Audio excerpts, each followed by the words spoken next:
So whatever we are going to do here, when you're dealing with the cash budget, we are only looking for the cash. Where did we receive cash? When did we spend this cash? That is what we are looking for. And that's why we are using the name cash budget. That's why you're using the name cash budget. Good. So we'll now get to this particular question. Of course, we now know how to get the cash. Of course, not all sales are going to be converted to cash. Some people will pay on cash basis, others will pay on credit, maybe 1 month or 2 months credit. I told you, if you look at the card, the marking scheme for the card, there are some changes on the question that was related to the cash budget. You're able to see you are being told 50% paid, 55% paid on cash, and the remaining people paid on credit, but on equal monthly installment for the next 2 months. The next question we are going to look at after this, we'll be able to see, we are being told that those people who are going to pay cash are also going to be given a discount. The remaining people who are going to do it on credit will maybe doing it 2 months installment, or maybe in 2 months' time. The remaining percentage are going to be received without a discount, and even another percentage from that will be bad debts written off. So the bad debts written off will not find itself into this particular statement because we are only interested in tracing the movement of cash. If it is bad debt written off, yes, it is under sales, but it cannot be recorded as receipts because it was automatically written off. The debtors failed to pay whatever, or failed to obey their obligation by paying the credit purchases, the credit purchases, and therefore we are not going to recognize here under receipts. So let's go ahead and complete what was remaining. So we'll go through every question, every information given there, and then from that point you'll be able to understand what is going on. So we are told additional information number 1, the selling price per unit will be shillings 30,000 throughout the period. 40% of the sales are normally made on 1 month credit, the other 60% are settled in cash within the month of sale. So that is under cash receipts. It was already taken care of. Purchases of raw materials are shillings 10,000 per unit of production and will be paid after 1 month delay. So if you look at the units that were purchased, or the production there, the units that were produced there, we are able to see the production of the purchases of raw material are this one here per unit of production. So in the month of November, they produced 1,000 units. If you multiply by 10,000, you're going to get what we have here as the payment of raw material. The payment of the raw material is done 1 month in arrears. So in the month of November, yes, they made purchases of 10,000. Of course, they are in thousands here, but the amount that's supposed to be deducted from the account of the company will be done in the following month. The month of December, we have 1,200 by 10,000 will give us 12 million. The 12 million is supposed to be paid for in the following month, that is January of 2024. Then we have another 12 million being paid in the month of February. We have another 14 million paid for in the month of March, yet purchases were done in the month of February. So I believe we now understand what is going on there. We have 15 million, that is 1,500, 1,500. And then in the month of May, they made purchases of 1,600 by 10,000, 16,000. The 16,000 is supposed to be received in the following month. The purchases were done in the month of May, but then the payment is being done in the month of June. Even though June is not within the range that was given in the question, but maybe you can put it there to follow up on how the amounts are going to be spent. Then we are told there under purchases that direct wages is 6,000 per unit of production. Again, the wages are now being based on units of production. So 1,000 by 6,000 is 6 million.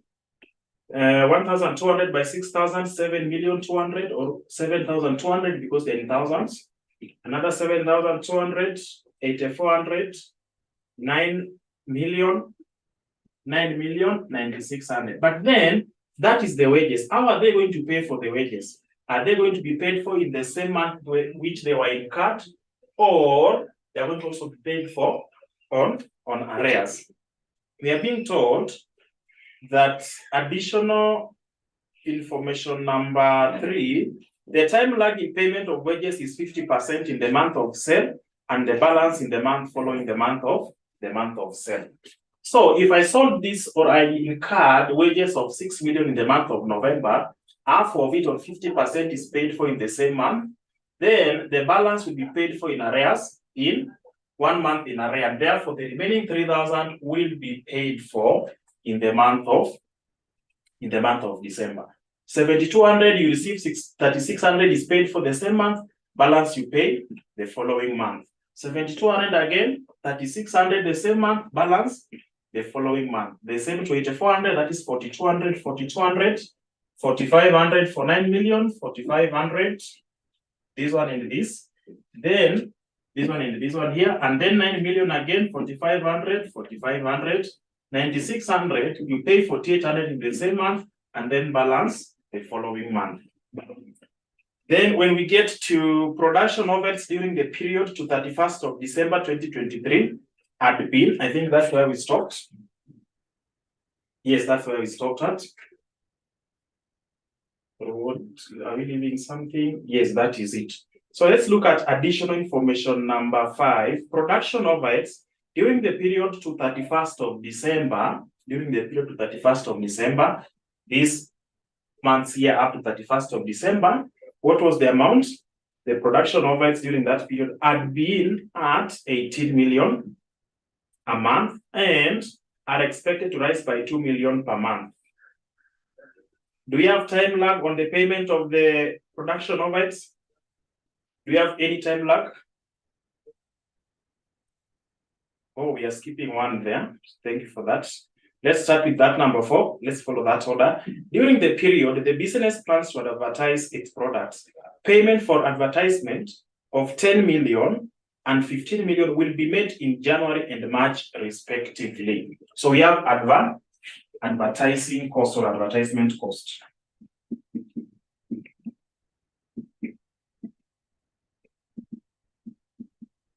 So advertisement costs are going to be incurred 10 million in the month of 10 million in the month of January. So we come to January here, we spend 10 million. And then 15 million will be made in the month of March. 15 million. 15 million are being incurred in the month of March.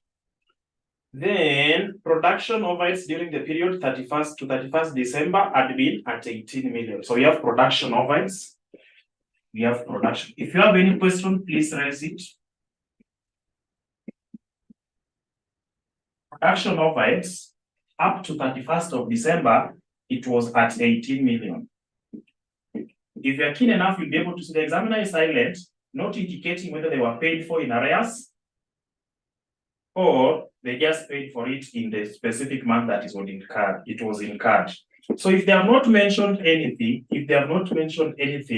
on when they were actually paid for or not paid for, then automatically we are going to pick that as what was paid for. Then after 31st of December, going forward, it is going to increase by 2 million it's going to increase by 2 million in each and every per month. 2 million per month. So it means in the month of January, when I increase it by 2 million, I'm going to have 20 million or 20,000, 22,000, 24,000, 26,000, 28,000, and of course, this one is not part of the data unless it is extending to that point. That point is when we are going to use it. Okay, then we get to that part.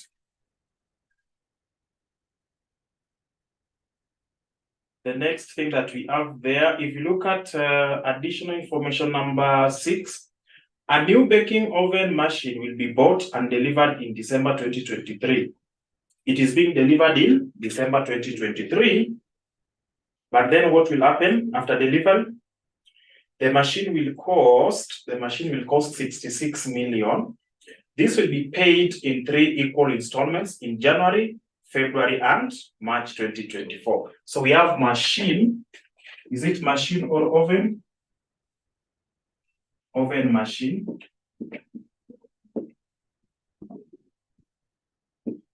They are going to pay for it in the month of January, February, and March equally.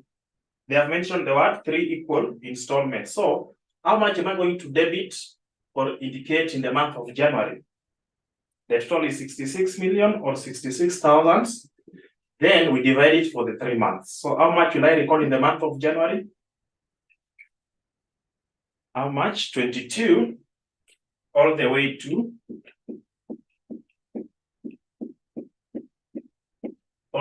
to March. If you add all that, you should be able to get the total value or cost of that oven machine. Then we are being told, number 7, a loan of 100 million is being issued in December, and the amount is expected to be received in early February 2024. So the loan, of course, that is cash inflow. It was issued here early February. But another thing is now coming up there. We are being told that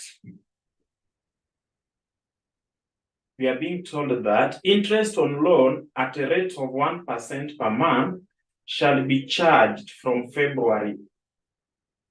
1% per month. How much did they borrow? They borrow 100 million. When you charge 1% per month on 100 million, what will be your interest? What will be your interest?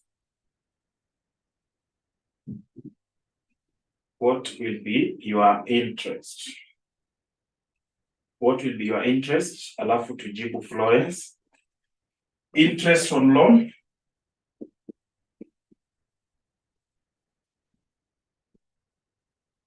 The interest on this loan is 1% and payment is going to be done from which month?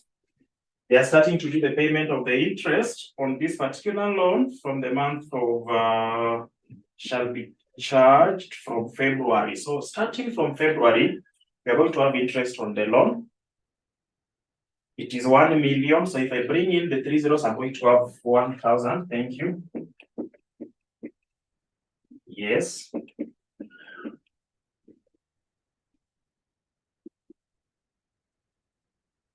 That is what we have there. Let's now get back to Florence. We said credit. Florence is mentioning something here. You say that bad debts are not receipts, so they are payments. If you sold goods to your customers,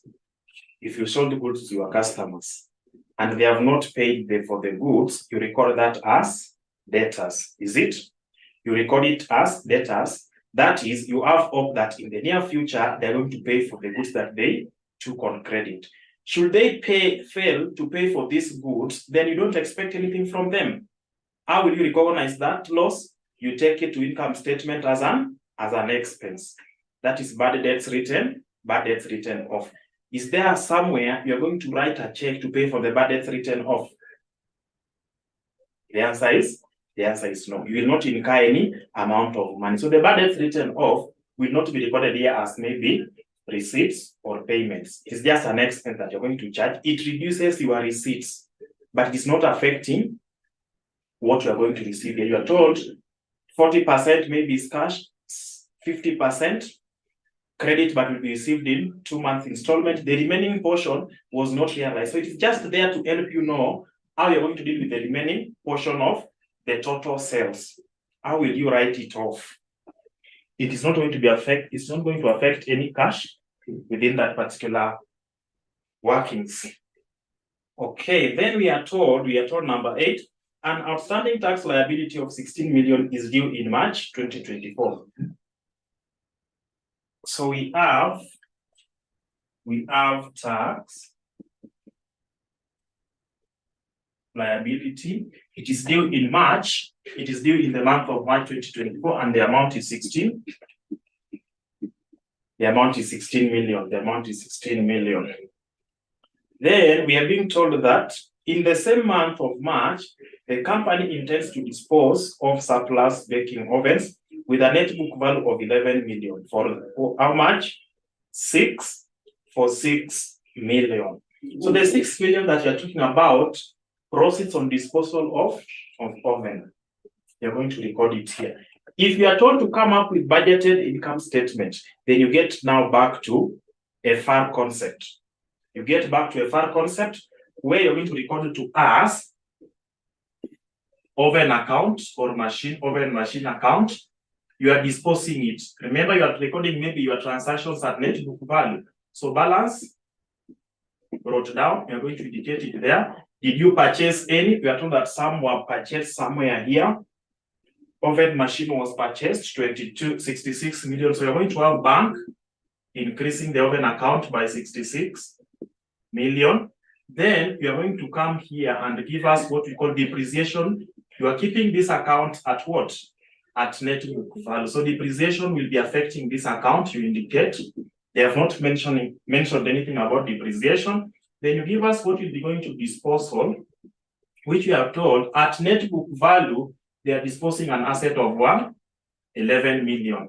Then you get the balance carried down. If you are told to prepare, budgeted income statement, because you're going to look for the gain or loss on disposal. We come to disposal. Disposal here, you're receiving some amount from oven. The asset which is disposal, oven account will be bringing 11 million. This 11 million, at what price are you going to sell it at? How much did you receive? Proceed, that is amount going to the bank. You received 6 million. The value as at the time of disposal is 11 million. You disposed it for 6 million. Do we have gain or loss? We have a loss, which will be taken to income statement. We indicate loss of how much? Of 5 million, and automatically the account will be balancing. The account will be balancing. Mtu haoni kitu kabisa.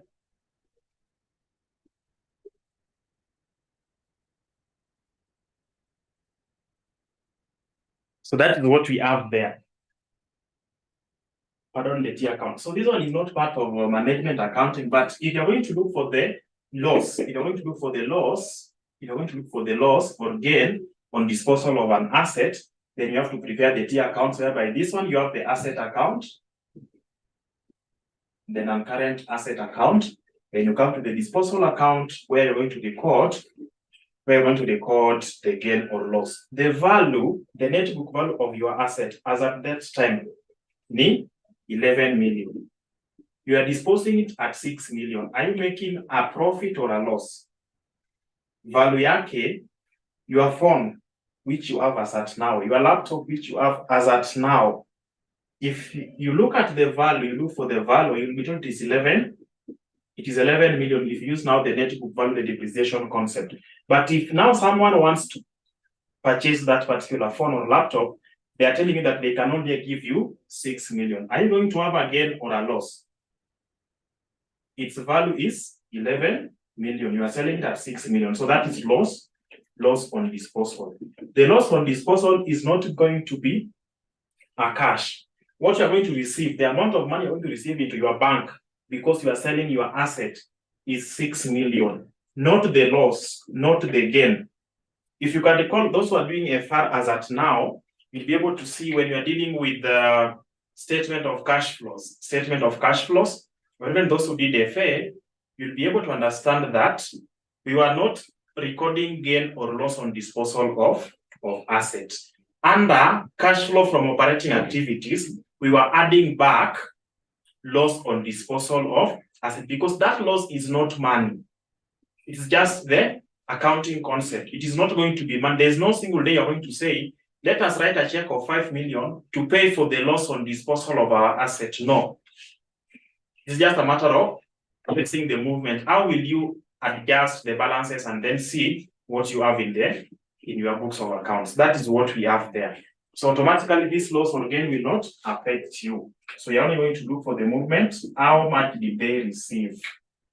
The 6 million is what we used up here. So having done that, Having done that, they have paid for the tax liability. They have paid for the tax liability. They also received 6 million for the disposal of the excess assets. Number 9, a depreciation expense is expected to be 5% of actual sales per month. Someone help us to adjust that. Depreciation expense is expected to be 5% of actual sales per month. Our actual sales is given there as 800. And of course, it is not on units, it is on the value of sales. So it means we are going to look for the 5% of sales in November. We're going to be able to get depreciation in November. 5% of this, we're going to get depreciation in the month of December. So how are we going to deal with it? How will we deal with the depreciation? How will we deal with the depreciation? Yes, someone to help us there. How are we going to deal with this depreciation?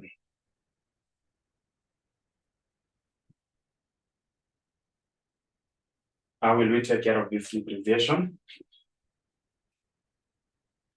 So that depreciation has no value. It has no effect on what you are going to do here. It is not involving money in any way.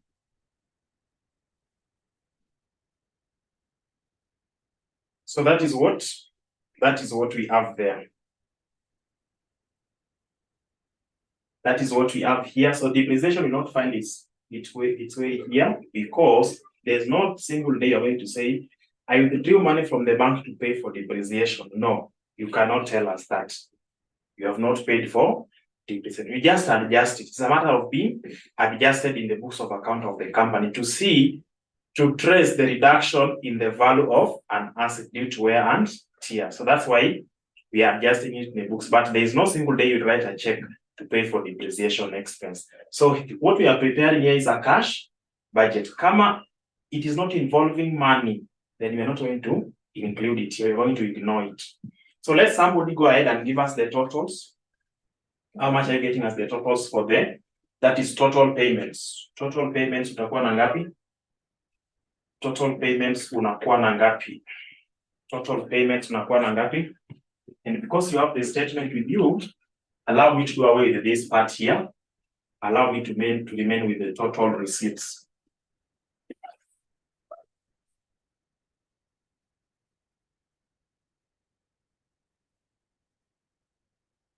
Give me the total payments for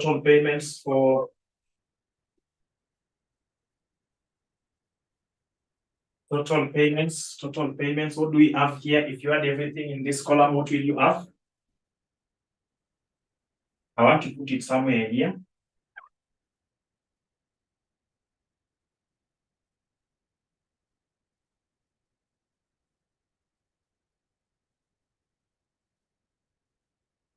Of course, these wages here, it was the total wages, but then when we moved down, we are looking at the wages that were paid for on the same day or on the same month, and then the balance, when were they paid for. So maybe if I do away with this one here, it will not affect you so much. So let's look at the total.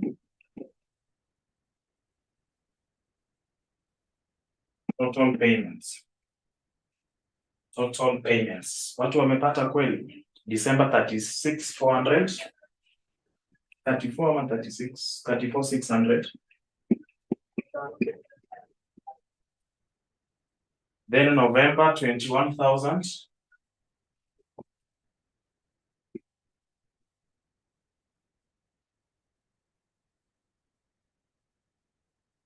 Ukiongeza easy. January 68,400.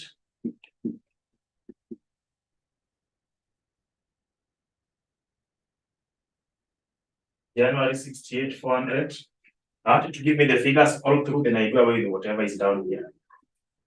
February, January sasa watu wako na vitu tofauti sana. Wacha tungoje mtu atuambie the correct answer for January. January 22,000, 20,000, that is going to be 42, 52, 64 plus 72. Inakuwa ngapi? 64 plus 72. 64 plus 72. Inakuwa na something na 100 na 600 hapo.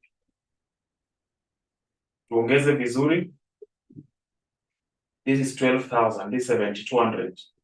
Hiyo ni 19,200, 29,200, 29,200 plus this 49,200. 49,200 plus 22,000. Tunapata ngapi? Plus 22,000. 49,200 will be 71,200. 71,200. How about this other one? Ukiongeza hizi zote unapata ngapi? This is 36. This is 3,600. February 64,200. Then March 97,700. April, May, or March 70. May ni ngapi? Or April ni ngapi? April tunapata ngapi? April tunapata ngapi? 45,000. 45,000. How about May? May tunapata ngapi? You add everything here. 15, that is going to be 16. Together na 45, that is 2,500. 2,500, that's going to be 48,500. 48,500 plus 4,800. Itakuwa 52. 53,300.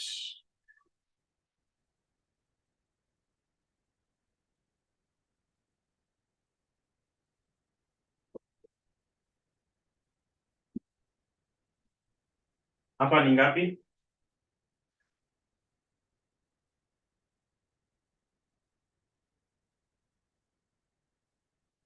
Simliniambia loan is 100,000. 100,000 ukitoa the 3,000, the 3 zeros hapa times uliambiwa 1% ama 10% of the loan. It was 1%. So what is 1% of 100,000? 1% of 100,000 itakuwa ngapi? Si ni 1,000. Na imelipiwa from when? From February. So from February, March, April, May, zote inakuwa 1,000 for per month. It is 1% per month. Ama there's something different there. Kama ile. Okay, so give me the figure for May. Nimeambiwa hapa ni 51,000. 1,300 ama ni 51,002. You have written 10,000.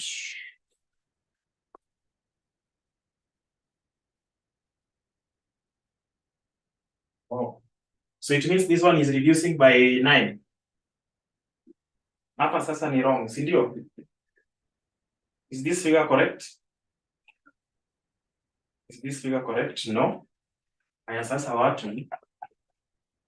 So it means majority wana copy two notes hapa. Majority wana copy notes. So can I get the figure for this year, for this month? It's correct. 64,800. 64,800. How about this? Is it 51,300 ama ni 51 flat? Hapa ni 51. May is 46,300. 53,300. Where? 53,300. Watu wanapata 53,300. 53,300. So are we okay with that? Are we okay with that? March is 99,700. Kwa hivyo watu hawajui kuongeza vitu. April 51,000. April pia ni 51,000. Hapa. 4,500, 4,500, 9,000. This one plus this 16,000. 16 plus 26,000 itakuwa 42. Watu wametoa hizo vitu mingi wapi? Watu wametoa hizo vitu mingi wapi? This is 9,000 plus this one here will give us 16. 9,000 plus 15,000 will give us 24,000. 24,000, 50, 51. Yes, that is it. So are they correct now? Before I do away the figures, is everything correct? Is everything correct? Sasa watu wameshindwa kufanya hesabu kabisa. Do you want me to look for my calculator to do the additions? Na sasa watu wamesoma vitu mingi sana. Okay, please confirm to me. Is the figure for November correct? Is this figure for November correct? How about December? How about December? How about January? Is the figure for January correct? February? February? March?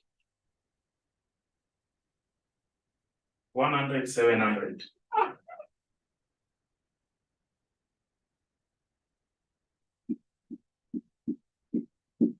Okay, April. Is the figure for April correct? Is the figure for May correct? How about June? Tuongeza hizi vitu napata ngapi? Is it 2,800? Is it 2,800? Is it 2,800? Ndio sasa to confirm. For your case, of course, I know you still have space down there to do what is remaining.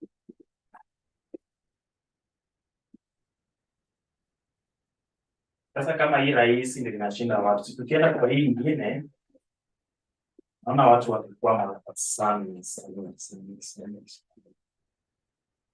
Na watu wakikwama hapo sana. Now, for the current period, this is what has happened. For the current period, the company has managed to receive, we have done sales, this is the total receipts, this is the total payment. So what are we going to do? We are getting now to what we call net receipts. So net receipts during this particular budget, net receipts, are you able to get net receipts? Whatever you received, less what you spent will give you the net receipts. So hapo tunakuwa na ngapi? The first one tunakuwa na ngapi? Net receipts for November. Net receipts for November. Tufanye haraka kidogo please. Fanya haraka kidogo. The difference, this one minus this, tutapata ngapi? 12,600. Of course it is. They spent more than whatever they received. How about this? How about 27,600 minus 34,600? Is it 7,600? This is 27 minus this. Somebody is lying to me. Somebody is lying to me. Wacha niweke hii ndio ikuja hapo penye mtu anadanganya. And they spent more than okay. November is 6,600.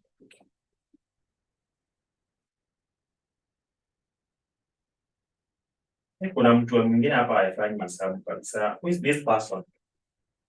Ni nani huyu tumjue sasa? How about December? Is it 7,000? December is 7,000, but negative, is it? They spent more than.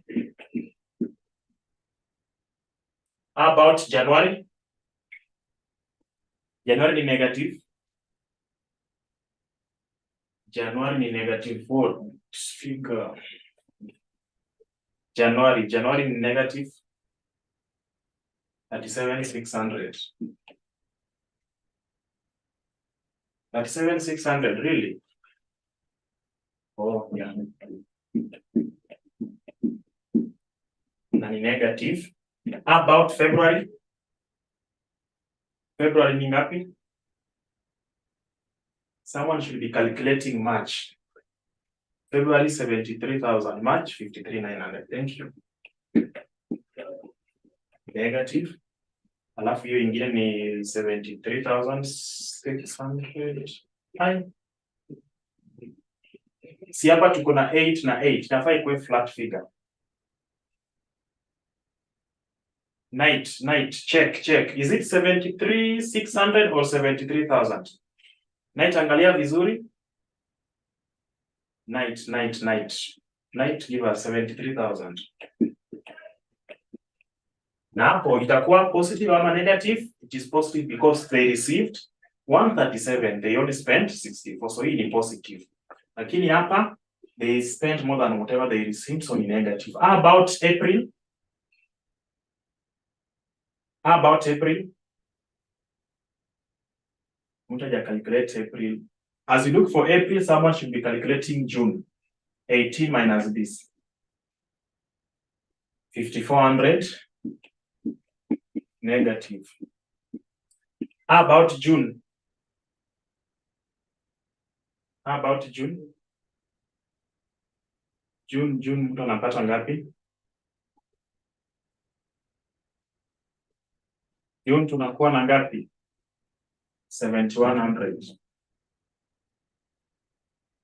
June 20,800 minus 18,000 minus 2,800. Inakuwa 7,100 kweli? 2,800 negative.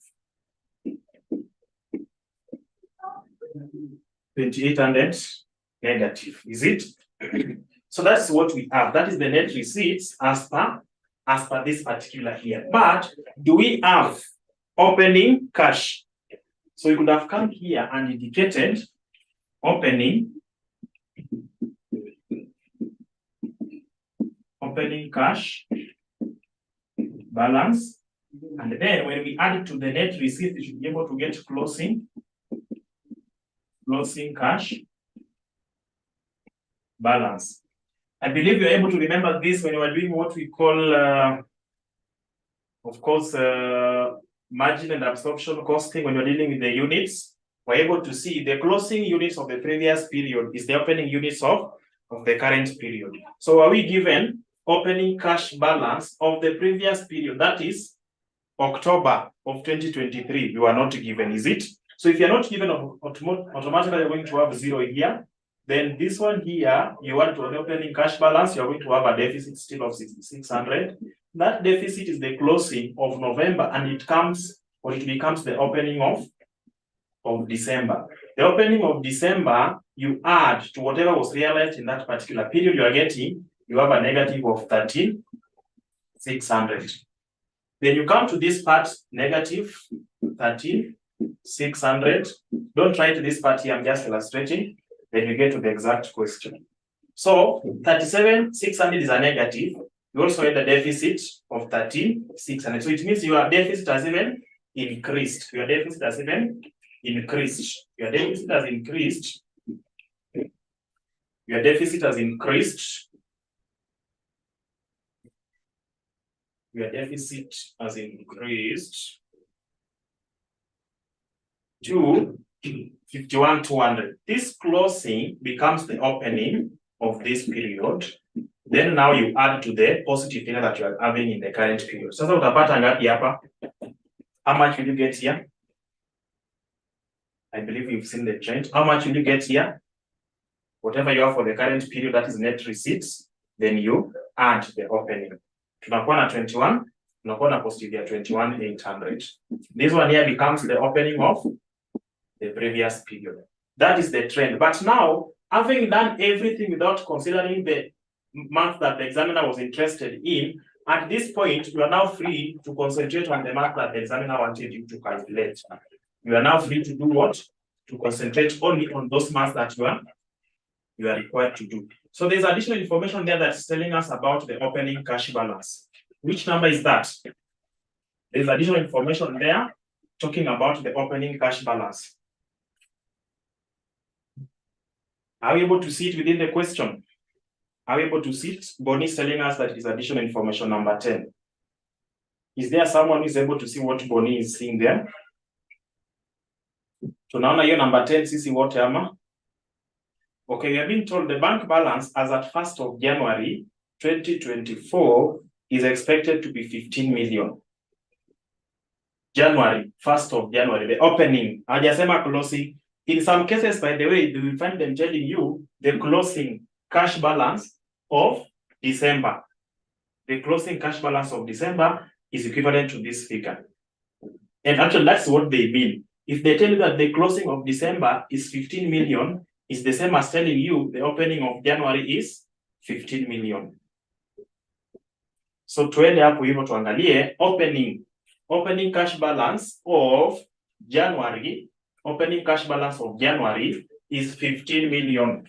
Sasa hapo unaweza kuwa na ukora yako January, the opening cash balance hapa January ni 15 million. So the net receipts for the current period, is negative 37,600 or overdraft of 37,600. Then they have an opening cash balance of 15. So it means going to reduce this overdraft. So what will we have as the closing cash balance? The closing cash balance itakuwa ngapi? Somebody now to give us the figures to insert there.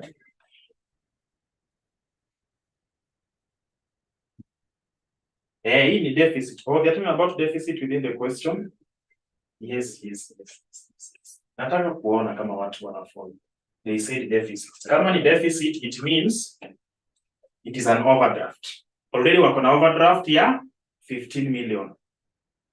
Ukiongeza hii overdraft, I mean deficit pia, the net receipt which is a negative inaongezeka. So what is the total balance for the overdraft? 52,600. Overdraft. That becomes the opening 52,600. 52,600 ukiongeza na 73,000 which is a positive, unapata ngapi hapa? Tunapata ngapi hapa? What are we getting down here? 2,400. 2,400 is the closing, which becomes the opening of this other side. Lakini umepata tena net receipts ni negative. So it's going to reduce this negative by how much? Is it 26,100? Is it 26,100 hapa? What is the figure, the value for that negative? 33,500.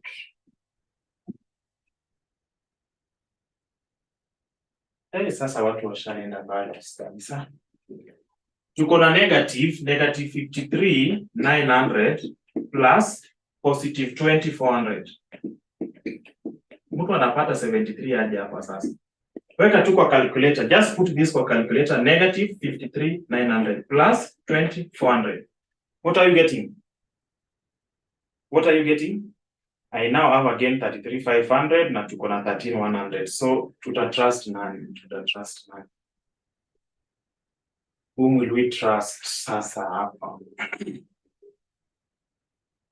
If I look at this very well, this is 3, this is 3, this is 5, 33,500, but it is a negative. So kama umepata anything apart from 33,500, please check on your calculator. Imagine having learned this concept vizuri hivi alafu nakosa juu ya kuadd na subtract.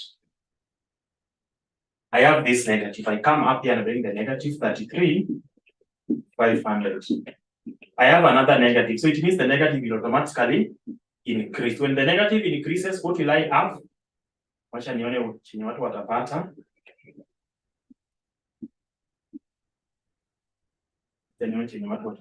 What are you getting? What are you getting? What are you getting there?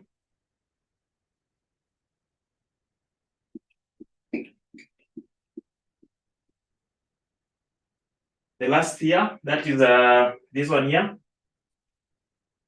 That is for the month of May. Are you getting 46? Are you getting 46 for the month of May? Then how about this? 46. Na umeongeza tena negative, itakuwa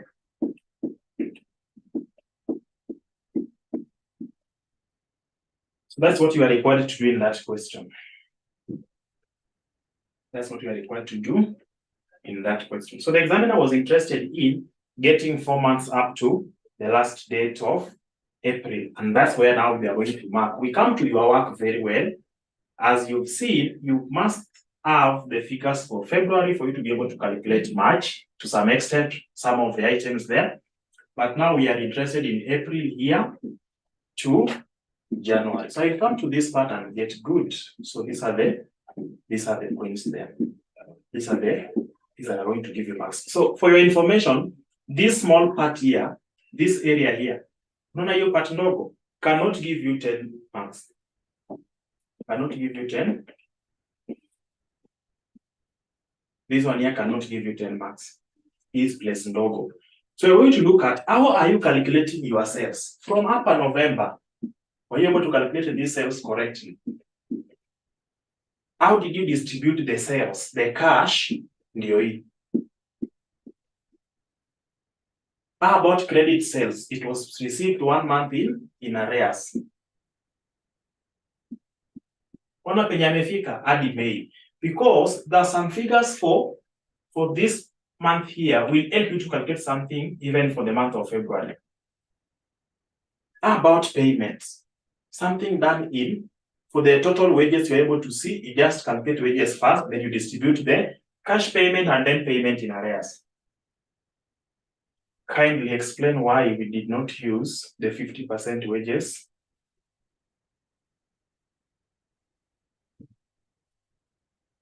Hatukutumia 50% wages. Wacha tuone. Wacha tuone. Direct wages is 6 million per unit of production. Per unit of production. Please check your workings. Check your workings under expenses. Uniambie hatukutumia kitu kama hii. You first of all record the wages. The wages there is 6 million. I mean 6,000 per unit. So the 4 units that were produced. For these that were produced. Angalia workings zako. I want you to help me understand that very fast. That is Chibero. We said wages. Just check your working somewhere. We just indicated wages somewhere there before even indicating payments. Tukasema, because the units that were produced in the month of November is 1,000 by 6,000 is giving us 6 million. Then there we also add 7,200,000, 8,400,000. Hapa mkaniambia ni 9 million. What is the figures? Niambie hizi figures easy. Tell me these figures that we posted here. 1,500 by 6 million. 600 by 6 million. Hapa ilikuwa ngapi? After 9 million tulikuwa na ngapi hapa? After 9 million tulikuwa na ngapi? Now, leave alone even up to this point. Alafu, uniambie, we said 50%. The time lag in payment of wages is 50% in the month of sale and the balance in the month following the month of sale. We made the sales in November. Is it? We made sales in November. When we made the sales in November, these wages here, we only pay half. So cash payment of the wages, then wages in arrears. The cash, you are indicating half of the amount there throughout. Throughout.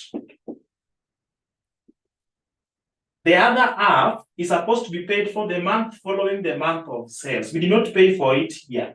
Hii 3,000 imebaki tulilipia hapa. Angalia your workings kama kuna kitu kama hiyo.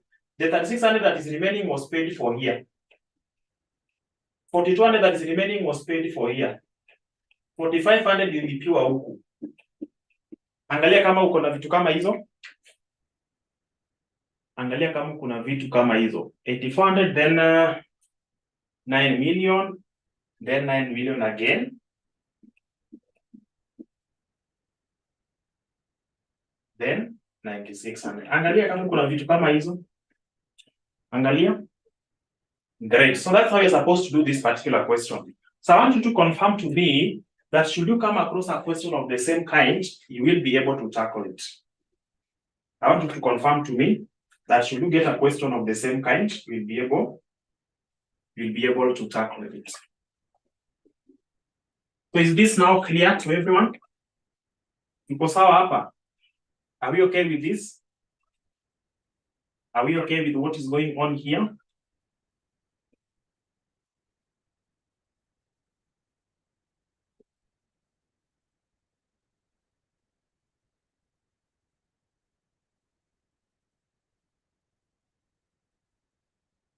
So if you look at what was tested in, is it April 2022? April 2022. April 2022. Angalia hapo vizuri, you will be able to see a serious question for the cash budget. Hiyo ukipata, you are done with the budget. You're done with this topic of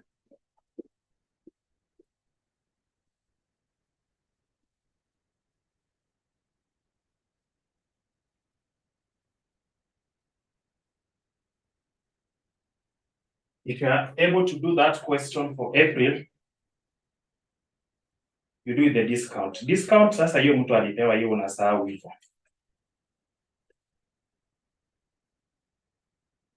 Discount inapunguza what you're supposed to pay, but your interest is basically to look for the movement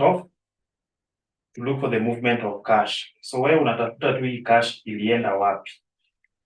Hii cash ilizunguka hadi ikafika wapi? That's what you should be. That's what you should be looking for. I do not know whether time will allow, but let me try very fast. Ama hiyo ikae assignment. Hiyo ya April watu wanaweza fanya assignment alafu tupatane tukirevise. April 2022 question number 5A. April 2022 question number 5A. It is the same as what we have done here. The only thing you need to understand, let me just give you an illustration. Umepewa January, February, March, April. So we have January,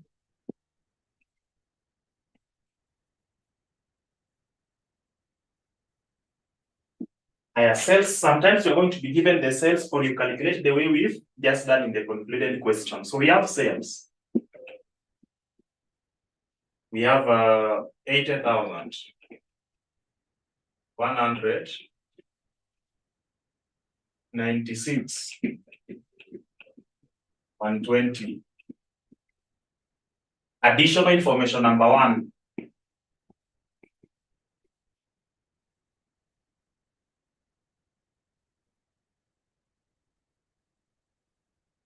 Additional information number 1.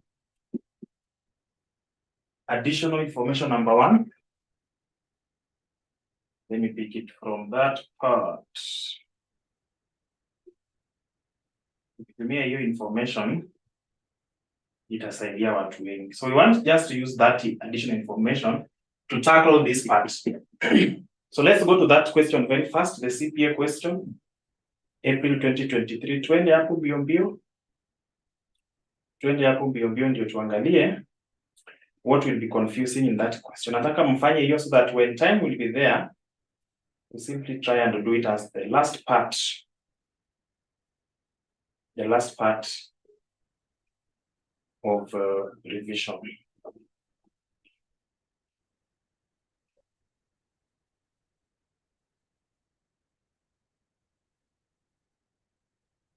Have you been able to access the past papers? Iko hapo kwa group kweli? Is it there in our WhatsApp group? Kama iko kuna folder hapo tunaweza zifuata mbio mbio. Tuangalie April 2022 question number 5. A question 5 ama CPA 2022 April.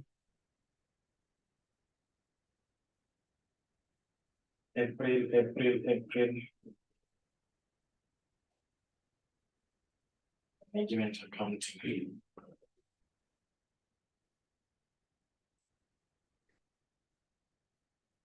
Haya, sasa tuangalie hapo vizuri. Tunaambiwa is it April 2022? Ni April 2022 ama April 2019? Which sitting is that?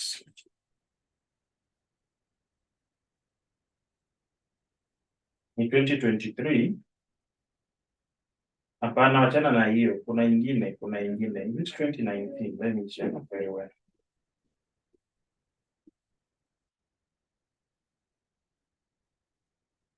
It must be a question from 2019 hapo.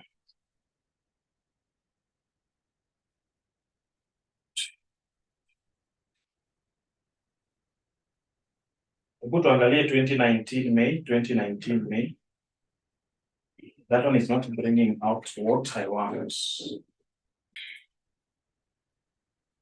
Okay. I want us to tackle that concept. Of course, we are going to do the question. Ukimaliza unatuma na kupatia solution. We are being told there that is December 2021, question number 4B. Let's use this. Let's use this one here to answer the question. Or if still we can use what they have there, but that one will be like giving you a leakage. Let's use this. So I want us to use additional information number. I want us to use the additional information number 8. Using additional information number 8, let's answer the question. Tuseme, you want to get, having identified the sales, you want to deal with the receipts. You've indicated the sales there very well. So for you to deal with the receipts, of course, these receipts are going to be divided into 2 or even into 3. Into 2 or even into 3, depending on the interest of the examiner. Hapa watakuzungusha sana. If I want you to just get maybe 0 or 2 marks in this question, I can just bring one statement, then you get 0 or 2. But let's see what they want you to do here. So, in reference to additional information number 8, we are being told 20% of debtors pay cash. 20% of debtors pay cash, receiving a cash discount of 4%. And 70% of debtors pay within month and receive 2.5% discount. Well, the remaining debtors pay within 2 months without a discount. Tumeelewana?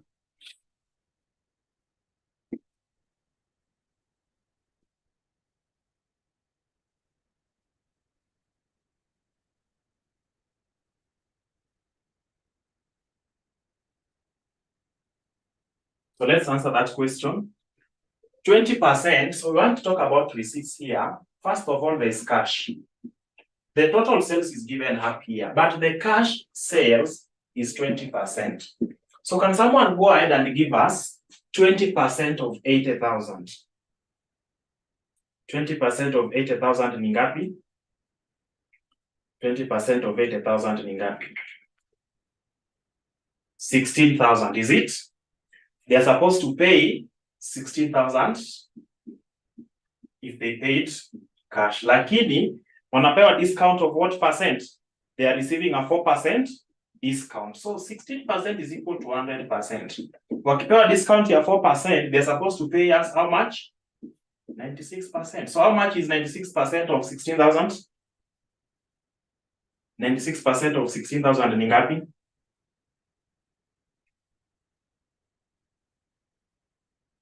%96 of 16,000 ni ngapi?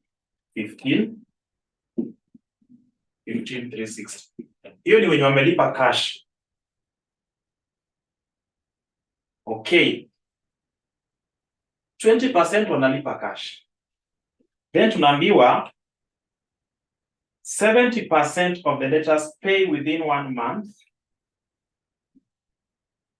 70% of the debtors pay within 1 month and receive 2.5% discount. Within 1 month, hawatalipa cash. Tuko na debtors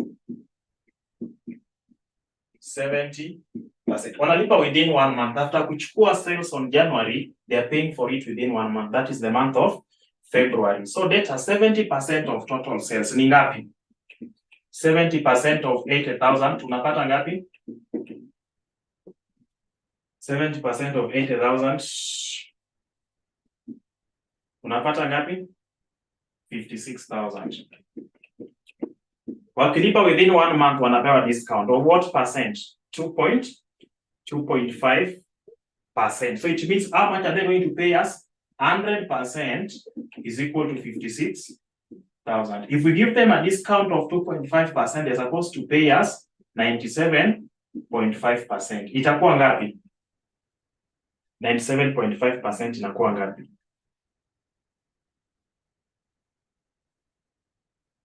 $54,600. So 54,600 unalipa the following month after 54,600.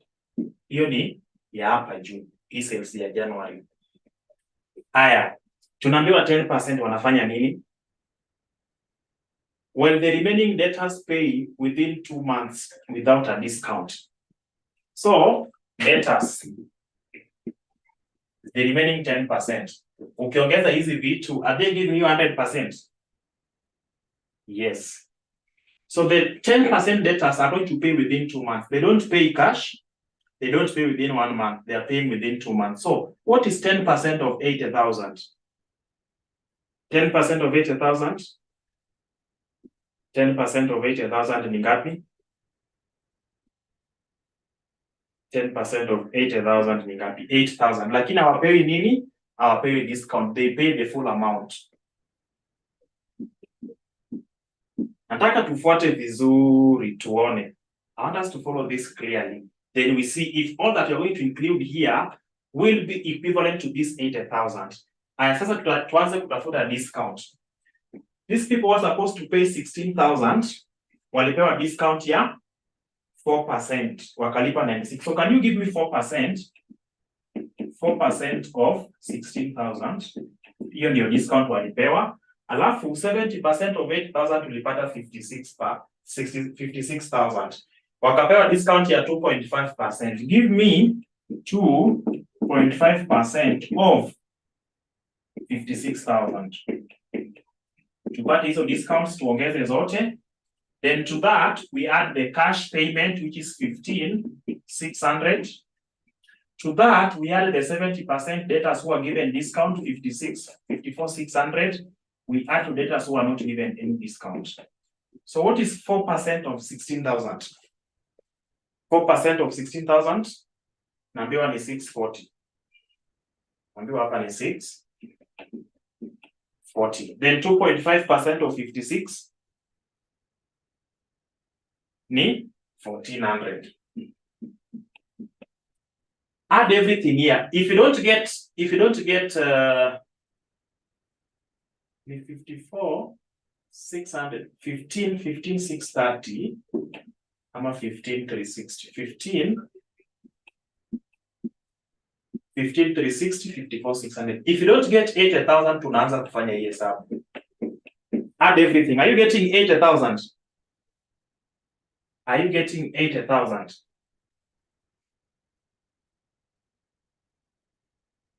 Are you getting 80,000? Are you really getting 80,000? Ama tunapata more than 80,000? Now, I want us to do it the same way, but now we don't have time to do all this. We don't have time to do what? To do all this. You have limited time in exams. Hii mambo ya kutafuta percentage, sijui uongeze, sijui utoe, hiyo wacha watu wenye wanaanza kufanya CPA. Not you who is moving towards BBA. Hii wacha wenye wanaanza kufanya nini? Wenye wanaanza kufanya CPA. You are now at the advanced level. Of course, the answers are going to be the same, but I want us to confirm. I want us to start first of all, deal with our cash wote to deal nayo hadi hapa mwisho. Tukuje to deal na watu wa 70% to deal now hadi hapa mwisho. Then we come to the 10% group. So let's start. Those people who are going to do what? Who are going to pay cash, they are 20% of the total sales. Our 20% of the total sales for that particular month, they are receiving a discount of 4%. So how much will you be receiving? We are going to receive 96%. 20% of 80,000, tunapata hiyo figure. Then the figure that we are getting, we reduce by 4%. Tunapata 96. Then now you multiply by sales. Sasa hizi ndio unakuwa na change kwa calculator yako. Now, I want you to put the whole of this. Of course, 20% is the same as 0.2. This is 0.96. Alafu na multiply na 80. What are you getting? What are you getting? What are you getting? Keka hii yote hivi.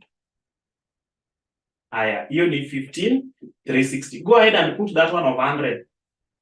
What you just edit that formula, utoe hiyo 80,000, weke 100,000. Unapata ngapi? 19,200. Ukiweka ya 96,000 unapata ngapi? Unajua mtu amepotea mahali tu. Na shabaki tu hivyo, imagine. About much? Everything intact, you just change the last figure. 18,432. Aya, 120,000. 120,000. 2304. 2304. About May, sasa zinakuwa vitu mingi. Tuachie hapo. About May, 34,800. Ukifanya hivyo kumemalizana na watu wa cash. Tukuje kwa sasa, this is the cash group. This 70% debtors, unakuja hapa 70% debtors. You first of all get 70% of total sales that will be representing these debtors. 70% of total sales that will be representing these debtors. Wakilipa hiyo within 1 month, wanapewa discount ya what percent? 2.75%. 2.75%. 2.75%. So it means we are going to receive, yes, 70% of them are going to pay after 1 month, but we are not going to receive that full amount. We are going to receive 97.5% because they are entitled to a discount of 4.5%. I could received in the same month, 1 month after. So can you give me the figure, the first one here? What do you have for January? Debtors, here January, una receive February. So we just know it is 80,000, but tunaipata lini? February. Ya February tunapata March. So what are you getting? How about for February? For February is of 100,000, but it's supposed to be received in March. So ni ngapi? That is, you multiply by 100,000. Hii yote you just change here to be 100,000. 68,250. Aya, just change 100,000 to 96,000. Unapata ngapi? Unapata ngapi? 65,520. Alafu unakuja hapa ya 120 una receive in May. So what about May? 120,000 hapa tu ndio na change. Hapa tu ndio na change. I'm lost kidogo. Where have we gotten the 80,000? We have, this sitting here, this sitting has got a question. I've said it is an assignment. And because it is an assignment, the last additional information there, itasumbua watu wote. So I'm trying to use these hypothetical figures to help you get the concept. Once we are done with this illustration or demonstration, you now get to that paper, do the whole of it, you share with me, then I give you the scheme. Okay, so let's now proceed. Tulifika wapi? Tuko hapa. The whole of this, but now by 120,000. Unapata ngapi? Kila kitu intact, you don't change the last one. Here 120,000 tunapata ngapi? 81,900. If you decide, of course, you know what the implications sasa ya May na receive when? Na receive June. So of 200,000 una receive ngapi?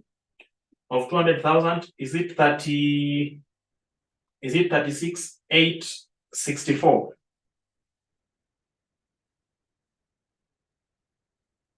Oh, there's something that I'm missing.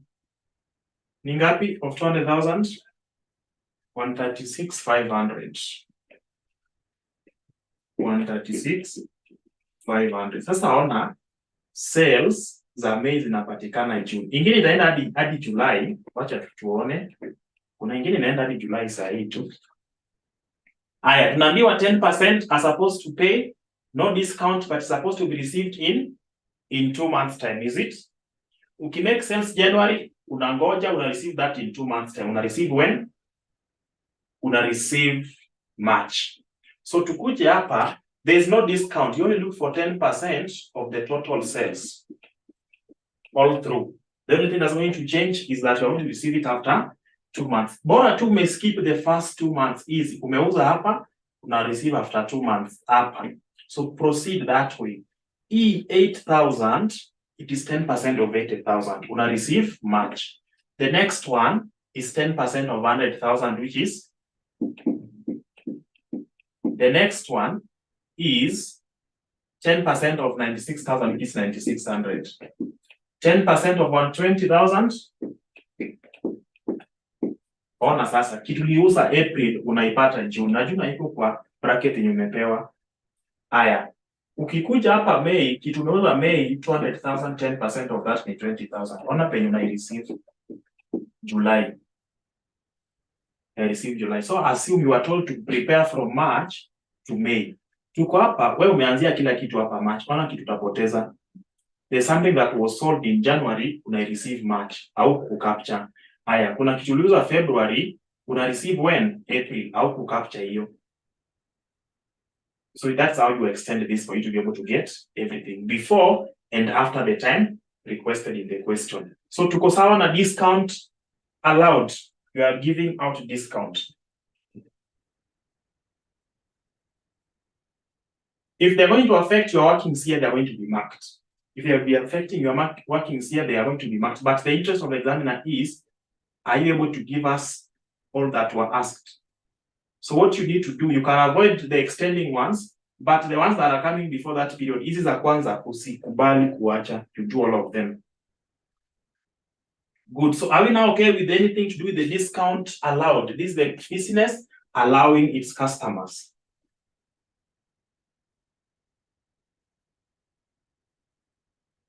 Hapa kwa question, mtu aoni hiyo 10% nimetoa wapi? Cash. Wenye wanalipa cash ni 20%.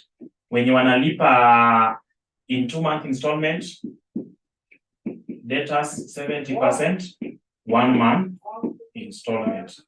Then 1 month installment 70%. Alafu sasa tumebaki na group ingine wanalipa 2 month installment. Debtors 2 month installment. Your sales hapa ni 100%. Umetoa 20% wamelipa cash. 70% wamelipa after 1 month. The remaining percentage wanalipa after 2 months. Ni wangapi?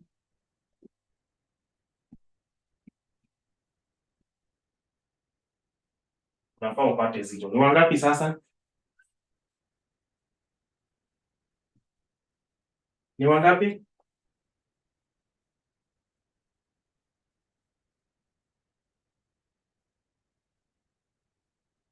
%. EX ni 10%. Ndio hii hapa. Na hii ni rahisi. You know what the examiner normally do? They are going to tell you that 10% of the debtors, I mean 20% of the debtors wanalipa cash. Na hiyo discount yote. Tukitaka kuanguke hapa hivi ni kazi rahisi sana. Nakwambia tu vizuri. Sasa tumefanya hivi vizuri hivi. I'm going to tell you that 20% wamelipa cash. Amepewa discount. Kwanza mtu mmoja ashapotea kwa hiyo discount. alipotea kitambo.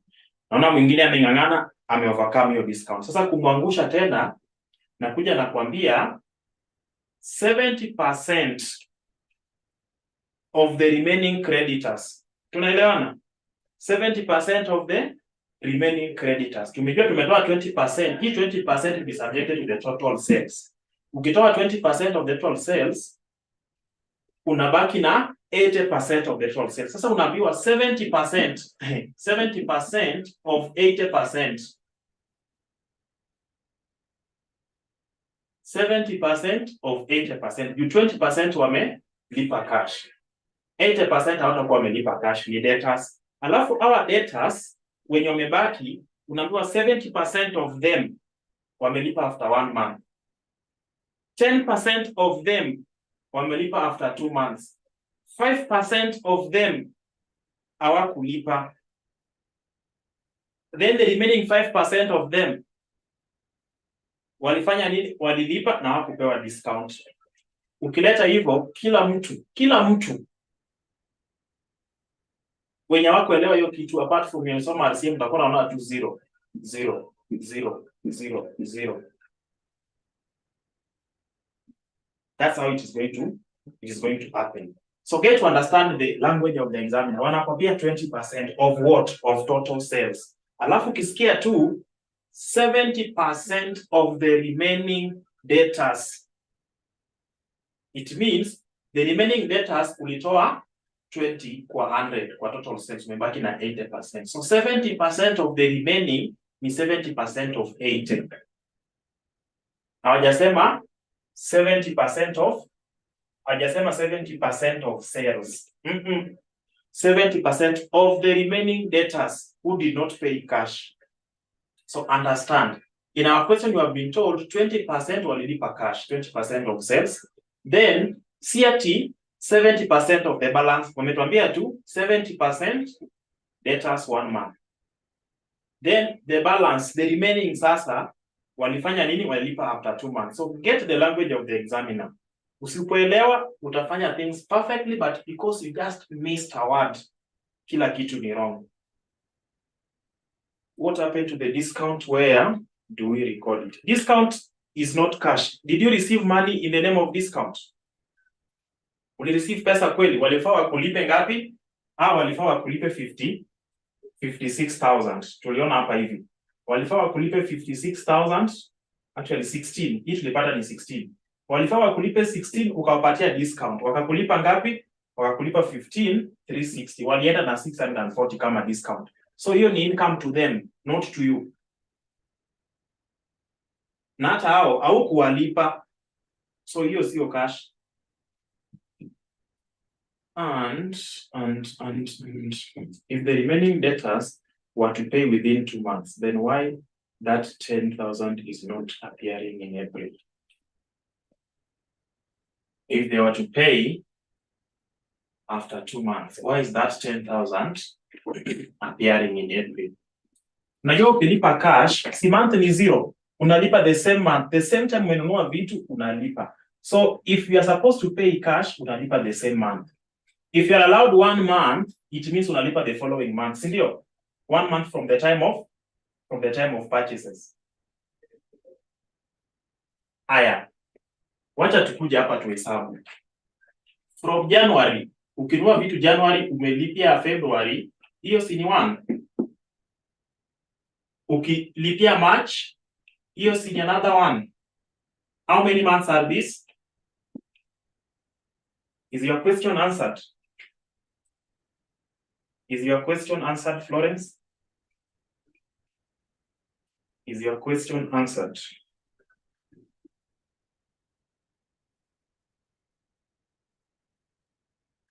Great. So that's all about this. Ukisoma hiyo question ufanye upate kila kitu hapo, then you don't need to waste time again doing revision on cash budget. You don't need to waste time doing revision on cash budget.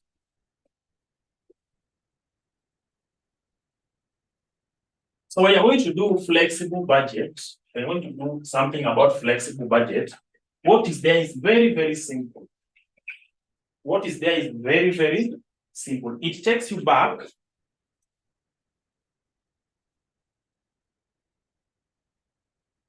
It takes you back. Hiyo ni kutwist tu hiyo alafu tunaelewa. So it takes you back. It takes you back to topic number 3, where you are coming up with the cost function of y equal to a plus bx. This one here is the total cost equal to total fixed cost is equal to total fixed cost plus variable cost per unit times activity level or units. Total variable cost. Total variable cost. When you are dealing with flexible budget,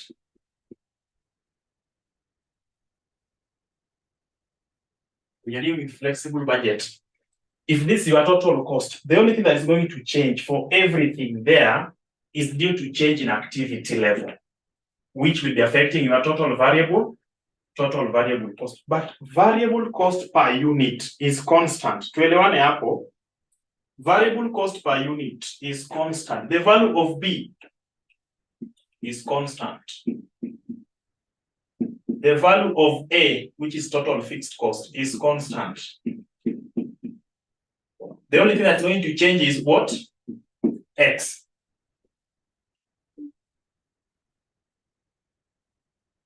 Is what? X. This X here is what you call the activity. Activity level. And when you're dealing with budget here, this activity level in most cases will be units produced. So utakuwa unaona in an exam, the examiner is telling you 60%, 80%, 90%.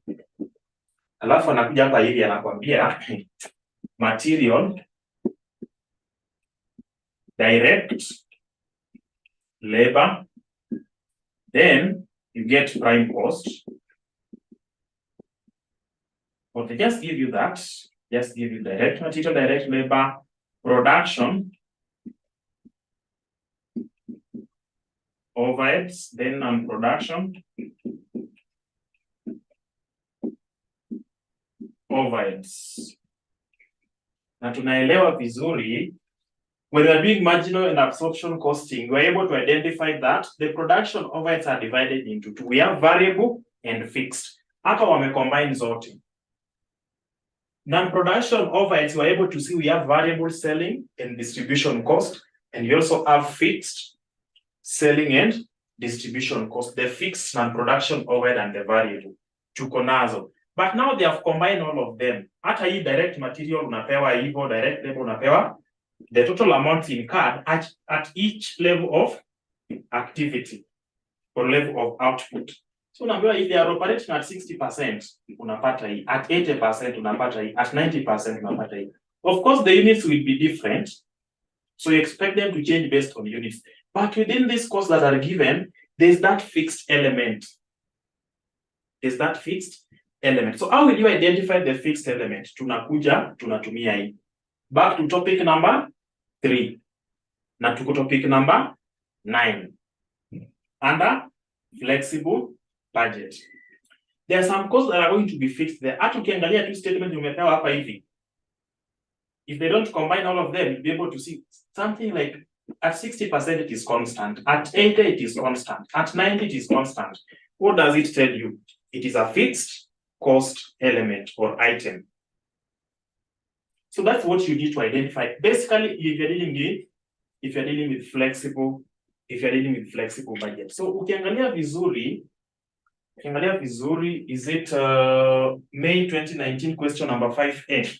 May 2019 question number 5A, you'll be able to see what is given there. They are giving you percentages, they are giving units of output. So it is upon you to identify this. It's upon you to identify this. Then from that point, you can now go ahead in the question and give us a full budget when the activity level is at even 40%. Kuna zile fixed costs that are not going to depend on activity level or units of output. But after that, you look at what the variable costs are going to represent. And because you have variable cost per unit, and you have units that are produced at 40%, your budget will be a very simple thing to overcome. So we can look at that May 2019 question number 5 a very fast.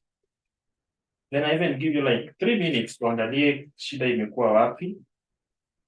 As you do your revision, kitu gani imeshindikana hapo katikati. Are we really overcoming ama vitu zimeendelea kukua ngumu? Do we still need like 2 months? Ama hii 3 weeks imetosha? So that's what we need to consider again. Are we ready? Ama bado tukoje April 2024? Are we really ready? Ama tunafaa tungoje April 2024?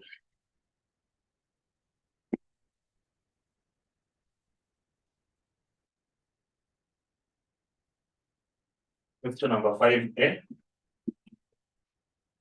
Tuangalie hiyo inasema nini hapo? Are we really ready ama tungoje April 2024 ndio sasa tuone vile tutapita hiyo mto sasa? So we are being told that Limu Processing Company Limited manufactures a standard product branded LM. Currently, it is operating on a normal activity level of 70% with an output of 6,300 units. The sales director believes that a realistic forecast for the next budget period would be at an activity level of 50%. Tunaangalia kwa hiyo list. Tumepewa 60, 70 na 80. Then the following data relates to the forecast cost for the product for different level of activity. Tukuna direct material, direct wages, production overheads, just specified. Administrative overheads, they are not specified what is fixed, what is variable. Lakini tukiangalia hapo vizuri, do we have any variable cost under administrative overheads? Do we have variable cost hapo? Do we have variable cost hapo? Alafu tuteremke selling and distribution overheads 169, 200, 176, 400, 183, 600. Do we have variable cost under admin overheads? Do you have variable cost?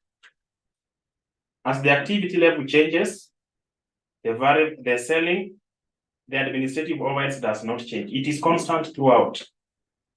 We can assume that it is fixed cost, but they want you to prove to them that there is no variable cost inside that particular item. Will you prove? Will you manage to do that?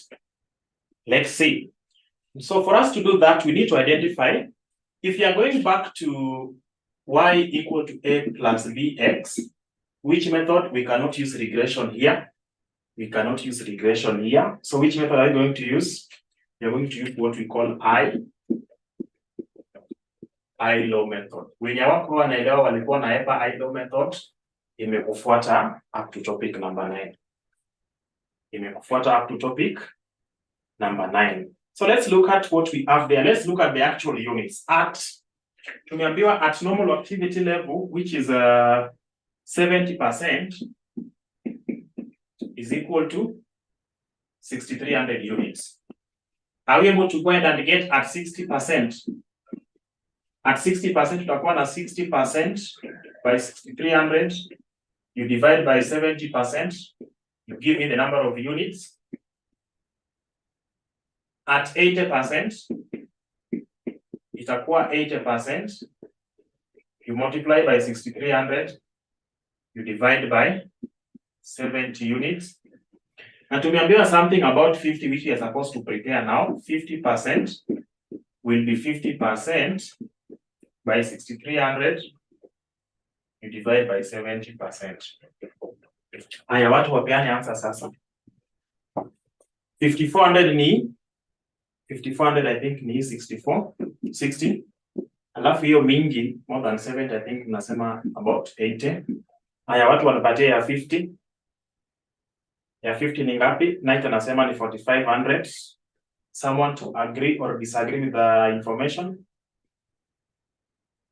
Mtu akatae, akupatia different figure ama kubaliane na yeye. 4,500 units. Aya, sio imeingiana sasa. Ukifanya tu hivyo, hiyo ni 1 mark. Tumejua unaelewa kitu yenye unafaa ufanye. Now let's come to direct materials. Direct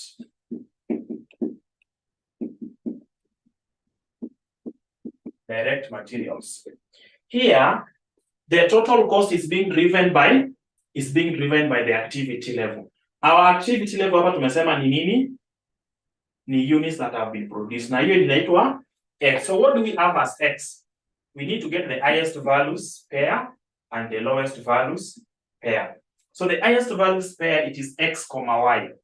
Are we having the total cost of direct material at lowest? Remember, if 50 tumeambiwa tutafute vitu zake. If 50 tumeambiwa tutafute vitu zake, but we cannot look for vitu za 50. They are not there. So we just use what we have here first to do what? To get this variable cost per unit and the fixed cost per activity level, which does not change. So the highest value, we look at what we have in the 80% column and 60% column. So the first thing under direct material, I'm able to see 80% we have 201,600. Lakini units at 80% ni 7,200. So 7,200, 7,200, 201,600, that is the highest. Then the lowest value pair at 60% ni 5,400, at 60% it is 151,200. Siko hivyo? Are we together up to this point? Because beyond this point, kama umepotea, itabidi turudi nyuma. Why have we used 60% and 80? 𝐼LO method. Atuchukue ya katikati, unachukua the highest values column and the lowest values column. Is your question answered, Catherine? Is your question answered? No. I've said we are going back to topic number 3, the cost estimation. We are estimating cost using 𝐼LO method. The 𝐼LO method, we are supposed to look for the highest values pair and the lowest values pair. The highest values pair here, it is X, Y. In the cost function, this Y represents total cost, which we have it somewhere. And then this A represents fixed cost. This B represents variable cost. In short, what we don't have in this question, for us to be able to come up with a budget at 50% activity level, hatuna value of A, hatuna value of B. Because if we have A, we just know direct material, the whole of it is variable. If that is the case, I will take direct material per unit, I multiply by the value of X, which is 4,500. Sina hiyo, I have to look for A and B. The only way to look for A and B, for me to come up with the cost function, is by use of how many methods? Is used by use of around 4 methods. We have 𝐼LO method, we have regression analysis method, we have accounts analysis method, we have graphical, we have scattered graph method. So can we use scattered graph method here? We need a lot of points to do what? To plot this. And time as well. Do we have regression analysis? We need to get several figures, not just 3. Not just 3. Which one will be suitable for us to do that? It is the 𝐼LO method. Under 𝐼LO method, we need to get the value of X. We need to get the value of Y. Tumepewa X at 80, the highest value pair at 80%, X is 7,200. And Y, which is the total cost of direct material, is 201,600. The lowest values pair at 60%. So at 70, at 60%. Ni ngapi? Ni 5,400, that is X. At that point, the total cost, which is Y, is equivalent to 151,200. So we use this to get the value of A and B. Oh, good. 50 hatujapewa, ndio tunafanya nini? Tunataka kutafuta.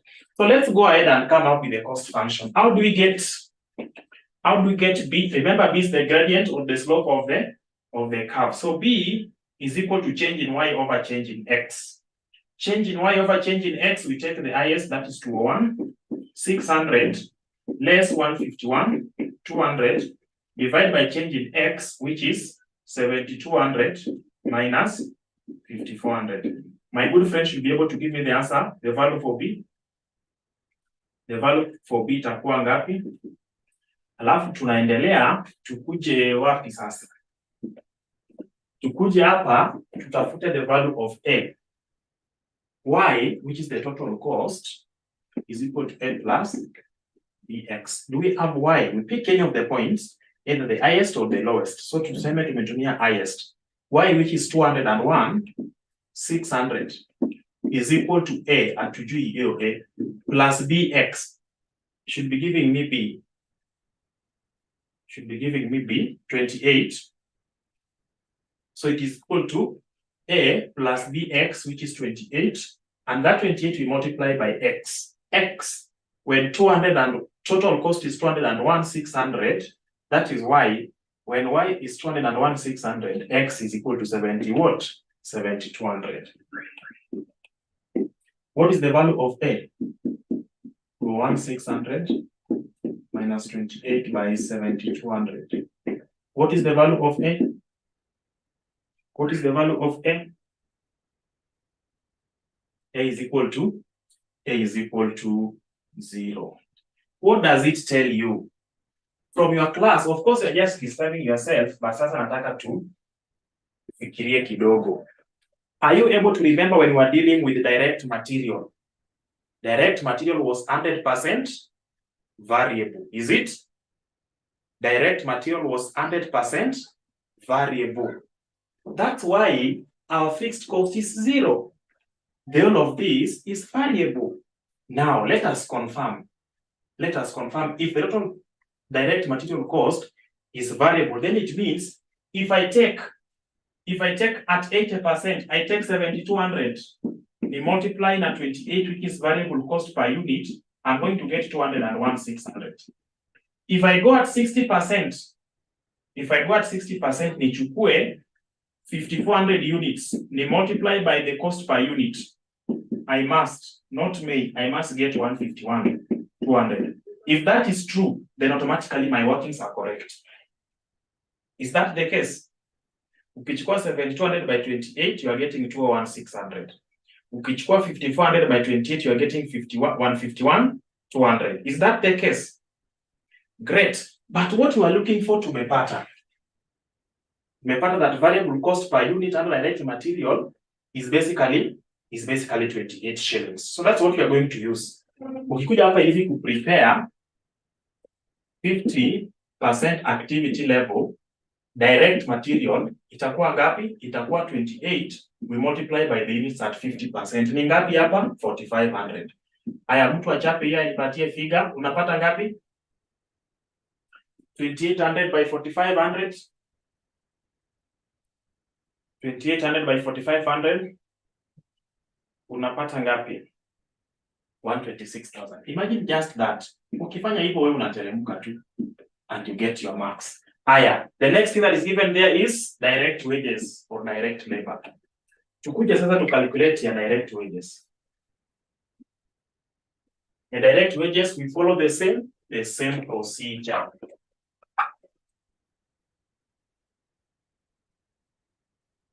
Direct wages, I am not on our site, so sad. Direct wages, I is going to be 86,400. Sorry, it is X first.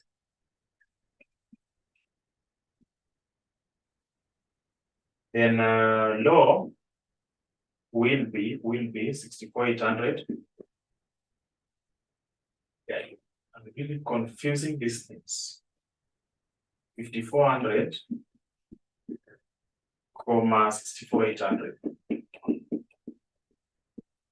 So let's come and get the value of B, change in Y over change in X. 86,400 minus 64,800 divided by 7,200 minus 5,400. Give me the value of B. Then A will be equal to Y. We pick one of them here, 86,400 minus the value of B times A. I've decided to pick this one here, times 7,200. B is 12. Thank you. So 12 times. Ukifanya hivyo, what will be the value of A? A is 0, naambiwa B ni 12. Somebody to confirm ama katae hiyo, so that you can look for the next alternative. So that will be 12 times 4500. Haya. Kama kuna mwenye amekataa, what is the total here? What is the total there? What is the total there? 54,000. Time imepita sasa. I just want us to get maybe one of the fixed. Yes, production overhead. Production overhead. Production overhead, the highest value pair there is 179, 200. 179, 200. 179, 200 at 60%, 5,400. 5,400, 1,5,400. Aya, sasa the value of B is changing Y over change in X, 179, 200 minus 1,5,400 over 7,200 minus 5,400. Ukifanya hivyo, what will be the value of B? Then you go ahead and give us the value of A, which is equal to 179, 200 minus the value of B times 7,200 for us to be able to get the value of A. Good. B tunapata 16. Ukimultiply hapa na 16, now utoe from 179, 200, you are getting a value. So what is the value of A? What is the value of A? 64,000. Ukipotea unasema, so that 64,000 is the variable production, fixed production overhead. But now we have direct material. Hapa niliambiwa ni ngapi? Was it 64? Hii nyingine watu walipata ngapi? When you multiplied 12 by 4,500, ulikuwa unapata ngapi hapa? 12 by 4,500, ulikuwa unapata 54,000. Then this one will give us what we call prime cost. So you weke prime cost hapo sasa. 126 plus 54, is it 180,000? Is it 180,000? Then you add variable production overhead. Then we add fixed production overhead. So the variable production overhead, of course, will be, to be nimeambiwa ni 16, I multiply by units. 16 by units ni ngapi? 72,000. Alafu fixed production overheads nimeambiwa ni 64,000.